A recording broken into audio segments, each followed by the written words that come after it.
আজই ডাউনলোড করুন আর এনজয় করুন আপনার পছন্দের শো। সাক্ষ্যবাবু, আরশি আর আপনার মেয়েকে আমি আপনার হাতে তুলে দিলাম। 23 বছর আগে এই আরশি তোর মা প্রেগনেন্ট অবস্থায় আমার ওই স্বাস্থ্যকেন্দ্রে এসে পৌঁছেছিল। ডাক্তারবাবু, আমার সন্তানকে বাঁচান। এই ধরো, ওকে ধরো, পড়ে গেছে।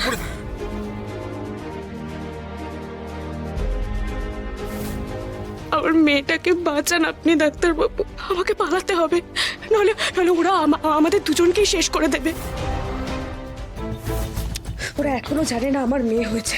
ওরা যদি আমাকে দেখেও ফেলে তাহলে ভাববে আমি এখনো প্রেগনেন্ট।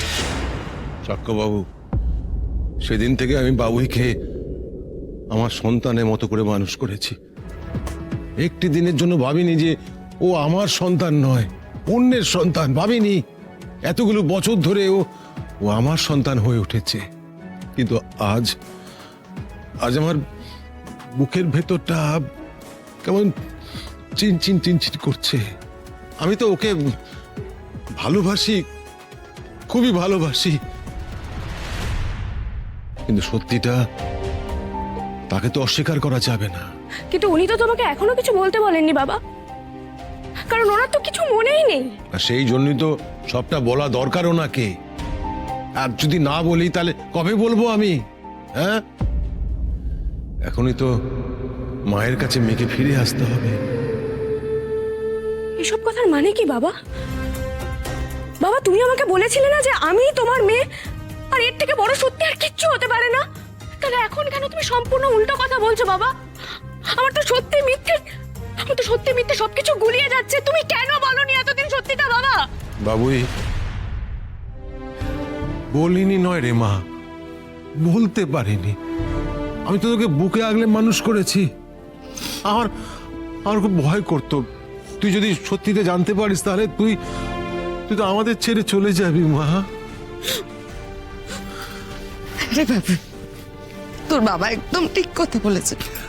আমি নিজেই তো এই কারণে তোকে কোনোদিন মেনে নিতে পারিনি, কোনোদিন পারিনি। তোর বাবার উপর কত অন্যায় করেছি, ভয় দেখাতাম যে আমি তোকে সত্যিটা বলে দেব। আমাকে তুই ক্ষমা করে দে। আমি তো তোর ওপর কত অন্যায় করেছি, কত অপমান করেছি, কত অত্যাচার করেছি। তুই কোনোদিন আমায় ভুল বুঝিসনি। এখন বুঝতে পারি আমি তোকে চাই পাবি না কেন। তুই তো আসলে আমাদেরকে নিজের পরিবার ভেবেছিস, তাই সব সময় আমাদের রক্ষা কবচ হয়েছিলিস, সব সময় আমাদের বিপদে পাশে ছিলিস, রক্ষা করেছিস।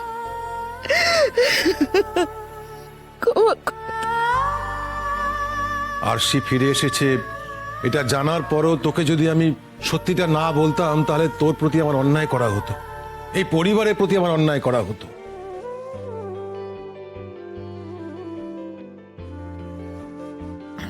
আয় মা, আয় এদিকে আয়। আয় মা, আয় আয় আয় এদিকে আয়। আয়, দাঁড়া এখানটা, দাঁড়া এখানটায়। সাক্ষ্যবাবু, আরশি আর আপনার মেয়েকে আমি আপনার হাতে তুলে দিলাম।